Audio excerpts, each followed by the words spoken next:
سلام سلام، مساء الخير عليكم. واش راكم خياتي؟ ان شاء الله يا ربي تكونوا بخير. مرحبا بكم فيديو جديد ووصفه جديده. اليوم جبت لكم وصفه قنبله في البنه. راني رايحه ندير لكم كبده تاع الدجاج ماغيني. ما تحقوش تروحوا المحلات تاكلوها، ديروها في الدار وتجي قراف بنينه. شوفوا معايا المكونات وطريقه التحضير. نحتاج الكبده تاع الدجاج بعد ما غسلتها مليح، نقيتها، قطعتها مكعبات صغار، حوالي 4 سنينات ثوم، مغرفه صغيره تاع الخل، مغرفه صغيره تاع لاموطارد، التوابل ملح فلفل كحل، عكري وكمون وراس الحانوت. هاد المكونات راني رايحه نديرهم في الكبده، نخلطهم بيان باش يتجانسوا مع بعض، ونخلي الكبده ديالي لمده ساعه 2 سوايع. قد ما خليتوها قد ما راهي رايحه تتشرب هذيك التتبيله وتجيكم بنينه.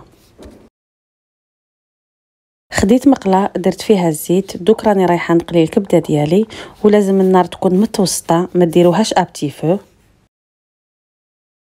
كي تشوفوا الكبده ديالكم بدا يدخل لها طياب، زيدوا لها حبه فلفل حار مع حبه طرشي قطعتهم، ونزيد حبه طوماطيش كبيره. انا البنات الطوماطيش ديالي كنت طيبتها ورحيتها صافي راهي كونجلي.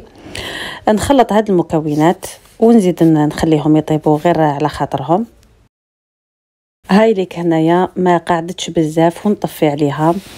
شوفوا كيفاش جاتني المرقه، بدات تتقال وتتجمر. امام هذاك الفلفل الحار والطرشي انا ما حبيتهمش يطيبوا بزاف.